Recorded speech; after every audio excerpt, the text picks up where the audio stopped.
நீங்க சிங்கப்பூர்ல இருக்கீங்க, தயிர் கடையில வாங்கிட்டு இருக்கீங்க அப்படின்னா, இந்த வீடியோவ மிஸ் பண்ணாம, ஸ்கிப் பண்ணாம பாருங்க.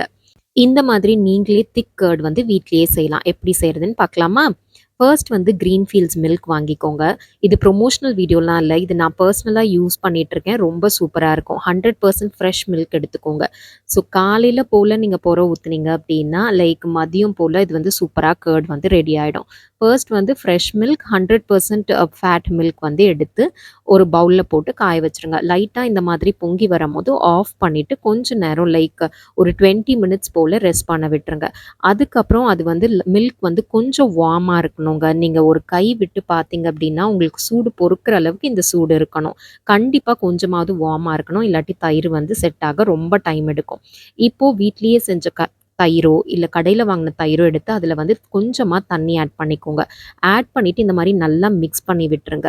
திக்கு கர்டா ஆட் பண்ணாம, இந்த மாதிரி கொஞ்சம் வாட்டரியா வந்து 2 டேபிள் ஸ்பூன் தயிர ஆட் பண்ணிக்கோங்க.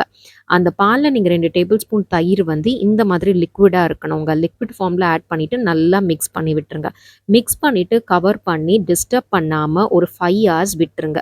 ஸோ 5 ஹார்ஸ்க்கு அப்புறம் நீங்க எடுத்து பார்த்தீங்க அப்படின்னா, சூப்பரா நீங்க ஹோட்டல்லலாம் போனா வாங்குற மாதிரி இருக்குங்க. நல்ல திக்கா இந்த கர்ட் வந்து பக்காவா நம்ம ஊர்ல வாங்கி செய்ற மாதிரியே இருக்கும். கண்டிப்பா நீங்க சிங்கப்பூர்ல இருக்கீங்கன்னா, இந்த கிரீன்ஃபீல்ட்ஸ் மில்க் வாங்கி ட்ரை பண்ணி பாருங்க. கண்டிப்பா உங்கள டிசப்பாயிண்ட் பண்ணாது.